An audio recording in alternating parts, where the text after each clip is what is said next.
Son las 7 de la mañana en punto. ¿Recuerdan que hace un tiempo estuvieron varios miembros del Partido Verde, particularmente recordamos a la representante de la Cámara por Bogotá, Angélica Lozano, con unos papelitos recogiendo firmas para buscar una consulta anticorrupción?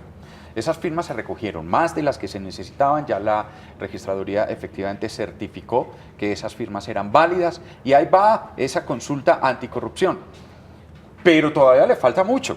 Vamos a hablar de eso precisamente con Angélica Lozano, representante de la Cámara, que vino hoy a visitarnos y a contarnos cómo avanza este proceso. Representante Lozano, bienvenida. Qué delicia despertar acá, en el Canal Capital, variadita la información. ¿Y quiere cafecito? Porque Sí, hay cafecito. sí. Por favor, que salí corriendo para llegar. Porque de hecho lo que no hay es taza, ¿no? Pero Octavio En la de no Manuel, sabe. en la de Manuel. En la de Sí, Manuel. eso no le Claro, hace. pero Octavio eso no le hace, diría mi abuelita. Ya nos van a traer la otra. Ya Tampoco está, está. exageremos. Ya lo, bueno, yo tan generoso ofreciendo y todas ocupadas. Bueno, venga, Angélica, ¿cómo va esa consulta? Pues va muy bien, la gente en todo el país entendió que es con acciones, que uno todos los días ve esas noticias y se deprime, pero la gente cachó en Colombia, es con acciones. ¿De la mía no le importa? No importa, ni de la de Manuel tampoco. 4,5 millones de firmas en todo el país, algo muy lindo porque fue hecho por la crema? gente. Sí, señor. Imprimieron la hoja de vencialcorrupto.com, nos mandaron planillas de 29 países, sí. O sea, colombianos en el mundo Regados. entero mandaron su correo con una firma, con 1000 firmas desde Australia o una firma desde un pueblito en Italia, en más de 400 municipios, entonces eso salió muy bien, rompimos récord histórico de firmas, la registraduría certificó que tuvimos 3.100.000 firmas válidas, o sea, Eso es Sí. muchísimo. le ganamos muchísimo. hasta el referendo de Uribe con toda su maquinaria para quedarse un tercer periodo. Pero esa es la primera etapa. Estamos a un poquito, nos falta un pedacito. ¿Cuál es el paso que falta? Y por lo que les quiero invitar. El Senado de la Cámara, el Senado del Congreso, el Senado de la República tiene 102 miembros. Hay 2 que están presos y hay 1 prófugo. Entonces nos quedan 99 y están prófugos y presos por corrupción. Esos 99 senadores son los que van a dar un concepto de conveniencia. ¿Es conveniente para el país, sí o no, que se realice la consulta anticorrupción? Es decir, que ustedes, que los colombianos en todo el país, decidamos sí o no aprobamos los 7 mandatos anticorrupción por los que firmaron en todo el país, incluyendo aquí en el máster. En el máster de la Capital recogí firmas. Aquí también en el Aquí CEDEC. también en el estudio. Para bajar el salario de los congresistas, porque en un país tan desigual, pues es absurdo que tengamos una brecha con los ciudadanos. Más de medio país vive con un mínimo menos y aquí nos pagan 40 salarios mínimos. La idea es reducirlo prácticamente a la mitad, 25, quitar los privilegios, porque los delincuentes de cuello blanco, hay un articulito que dice que podrán ir a una reclusión especial, a un club de la policía, a una escuela militar. Como Samuel Moreno, por ejemplo. Samuel Moreno vive allá delicioso en Carabineros, con vista a las ciudades, de ahí prepara a pedir su pensión y demás de congresista. Organizar que sean pliegos tipo, es decir, que no sea a dedo amañado, sino que sea una forma estandarizada donde se evite la manipulación del amigo que le financia la campaña, obligar la priorización del presupuesto en todo el país. Hoy se hace a puerta cerrada entre el ministro de turno con el ñoño de turno. No, eso queremos que sea en audiencia pública y se priorice. Piscina de olas en Casanare, no, tal vez en Casanare hacen falta unos colegios, un hospital y una piscina de olas. La obligación de rendir cuentas de todos los que somos electos por voto popular, desde el edil de Subo, de los que hablaban Sí. ahorita, hasta el presidente de la República, que sea pública nuestra declaración de renta, nuestros conflictos Pero de interés. precisamente sobre eso empiezan a surgir muchas preguntas que han acompañado todo este proceso y yo se las quiero hacer, así de simple, Por duras favor. y fuera. Por ejemplo, ¿no le parece a usted que la consulta es muy cara y que solo, digamos, una consulta tan cara para solamente bajar el salario de los congresistas? No, no es cara porque son 7 mandatos anticorrupción. Se roban en nuestro país más de 40 billones de pesos al año Sí. a través de la contratación dirigida a dedo, manipulada. La mermelada es esa plata que se roban, ese peaje que se roban, que por debajo de la mesa ponen a un contratista cuando amañan la contratación. De modo que la consulta es mucho más integral que para la sola rebaja de salarios, que es un tema de equidad ciudadana con los que estamos en los cargos de representación reputación más que anticorrupción.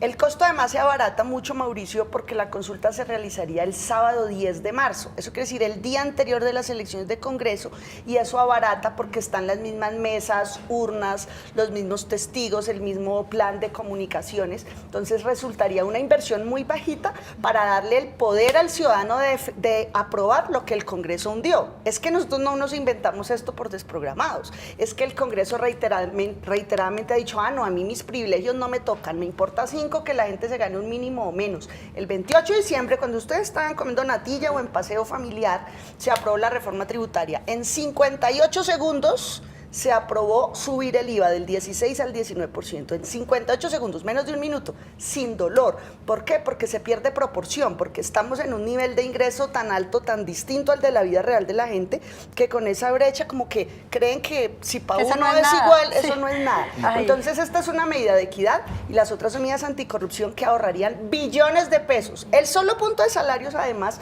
no es tan chiquito, termina siendo de unos 200.000 millones de pesos en 4 años. No, Y imagínate. la consulta pues termina siendo de un costo mínimo al pegarse a todo el operativo de elecciones.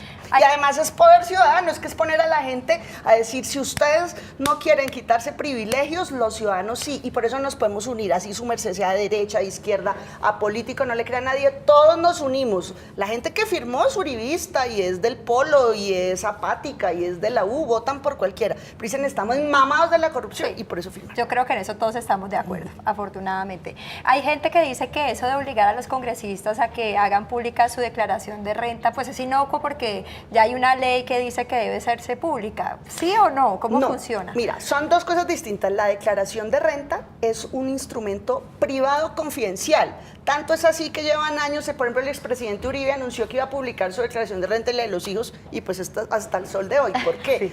Porque solo tú decides si publicas tu declaración de renta, individuo particular que nos está viendo por televisión o cualquier servidor público. La declaración de renta es un documento privado y reservado que solo el ciudadano decide si la publica. O sea, los políticos no la tenemos que mostrar. Pero a lo que te refieres es a una cosa que se llama el registro de bienes y patrimonio. Todos los servidores públicos, cuando nos posesionamos, llenamos. Yo tengo un Mazda modelo 86, yo tengo una casa que vale 200 millones y todavía le debo al Banco Gran Ahorrar, al Banco Colpatria 100 millones. Todo uno tiene que contar hasta cuánto saldo tiene la tarjeta de crédito. Ese documento existe, pero es privado, secreto, confidencial y reservado. Es decir, eso es como tener mamá pero muerta, porque está guardado en O sea, nadie lo ve. Nadie lo puede ver. Y les pongo el ejercicio, ustedes con sus periodistas, pídanlo, entren a la página, ustedes entren a la página del Senado, de la Cámara, y busquen el registro de bienes y patrimonio de cada congresista. Existe, sí, pero está guardado en un cajón con llave. Cuando yo hice la ley de transparencia, porque es que estos proyectos se hundieron 8 veces en el Congreso en 3 años. Cuando yo hice la ley de transparencia, dije, por favor, ¿me dejan ver los registros de bienes y patrimonio? No, eso es secreto, eso no se puede. Y yo, pero ¿cómo así si es un documento público? No se puede. Yo llegué ahí, el secretario del Senado, Gregorio El Hash, dijo, no, déjeselos ver a ella porque ella es congresista. Y yo le dije, no, pues eso es para cualquier ciudadano, no para mí. No, qué pena. Pero muéstreselos. Y me dejaron acceder a la carpeta. Esos días había salido el escándalo de Panama Papers. Y como el día anterior yo había oído en Caracol quienes están en Panama Papers del Congreso y del Consejo, yo me puse a mirar. El senador con cuenta en Panama Papers no la tiene registrada en su declaración, pero eso no lo puede confrontar ni saber la gente porque eso está guardado bajo llave y es secreto, y no se lo va a entregar. Bueno, Entonces otra la propuesta señora. es hacerlo público. Sí. Y entonces que ustedes en líneas de cualquier lugar del país o del mundo puedan revisar a ver cuáles son los conflictos de interés de Angélica. Esa señora es socia de una tienda de motos. Qué casualidad que está promoviendo una exención tributaria para importadores de motos. Ese tipo de cosas son las que permiten hacer el cruce. Un dato final, yo leí en El Espectador que el ñoño Elías o Musa Besaile, uno de los dos, creo que el ñoño no tiene casa propia. Así. ¿En serio? Hasta yo tengo casa propia. ¿Sí? Llevo 12 años pagando mi apartamento. Sí, no es razonable. Entonces, si esos instrumentos son públicos, la gente puede cruzar y puede hacer, ¿cómo así? El señor que un día al semestre o al año en su pueblo, en Sahagún, le paga a todo el pueblo los servicios públicos. Usted tiene una deuda, llévele el recibo y ese día el ñoño se la paga. ¿En serio? Entonces el señor le hace ese regalo a todo el pueblo, pero no tiene ni siquiera casa propia. Si la información es pública, la gente no es boba y puede hacer ese tipo de cruces. Oiga, me hizo pensar ahorita la representante en eso de la desigualdad de los salarios, cómo se nota cuando cuando los que legislan no se ganan lo mismo que el resto del mundo, porque, mire, ¿se acuerda una declaración que hizo una vez el presidente que decía que cuánto puede valer un almuerzo? ¿100.000? ¿200.000 pesos? Bueno, en fin, pero otra de esas preguntas sobre la consulta, mire, es que, por ejemplo, el tema de la terminación unilateral de los contratos cuando una persona ya está, digamos, investigada por un tema de corrupción, se supone que eso ya se hace, ¿no? Que se termina el contrato unilateralmente, ¿o no? No, no existe. ¿Qué hay hoy? Hoy en la ley 80, si este contrato se obtuvo por corrupción, se puede terminar solo si el contratista acepta, solo si el contratista renuncia y cede el contrato. Es decir, al contratista corrupto, llamémoslo Pedro, se le comprobó la justicia, la administrativa, la Contraloría de todo el mundo. Entonces, la alcaldía, supongamos que es la otra parte, le dice, doy por terminado el contrato. No, señor, según la ley 80, es si Pedro quiere, si Pedro acepta y si a Pedro se le da la gana. Y si Pedro dice que no, usted no puede terminar el contrato. ¿En qué consiste la modificación de la consulta? En que sea unilateral y la alcaldía diga, no, señor, le corto el chorro, chao, Pedro. Le liquido el contrato unilateralmente, no dependiendo de la voluntad y aceptación de él de ceder el contrato, de cederlo. Y además, no le pago no lo indemnizo, porque es que hoy, señoras y señores, busquen, el Ministerio de Hacienda está sentado con Odebrecht hoy, estos días, este mes, para negociar en cuánto liquidan terminar el contrato de la Ruta del Sol. Entonces, se lo compran con corrupción y le salimos a deber. Entonces, esa es la modificación. Hoy un contrato hecho con corrupción se puede terminar solo si se le da la gana aceptarlo al contratista corrupto. La consulta anticorrupción lo que dice es, no señor, se termina unilateralmente por parte del Estado, no se le indemniza, no se le paga y además queda prohibido que vuelva a contratar con él. Bueno, pues representante Angélica Lozano, entonces eso era la... Lo ultimito. No. Entonces, ¿en qué estamos? Entonces, Los 99 senadores tienen que dar el concepto favorable de sí o no es conveniente. Y yo sí creo que es conveniente. Ustedes, todos, así sea liberal, conservador, uribista, así no le guste a nadie, verde, por favor, entre a vencealcorrupto.com y escríbale una carta al senador que quiera, al que prefiera, al que votó, al de su región o a todos. Hay una opción en vencealcorrupto.com. Usted pone, yo, Mauricio Arroyave, le mando esta carta a los senadores, supongamos que a todos, una carta muy argumentada, muy responsable, muy amable y respetuosa, pero diciéndole, ¿sabe qué? El Congreso dijo que no 8 veces. Déjenos a nosotros los colombianos de todos los colores, por encima de nuestras diferencias, porque podemos estar agarrados, que si el metro, que si el río, que si las FARC, podemos estar con diferencias en eso, pero contra la corrupción nos tenemos que unir todos, estamos mamados. Entonces, mándenle la carta, señor senador, deje que seamos los colombianos los que decidamos. Este paso, Mauricio, se parece al de las consultas populares que ha habido en los municipios en Colombia sobre el agua. Ha habido 8. Entonces, ¿qué pasa? La que decide es la gente, pero para que se realice la consulta, el Consejo Municipal dijo que la gente decida. Ese pasito es el único que falta al Senado. Vencealcorrupto.com, escríbale ya, porque el otro mes el Senado va a decidir. Y si los dejamos solos, van a decir que no, así que empujémoslos. Angélica, gracias. Gracias a Ay, ustedes. esa energía que tiene.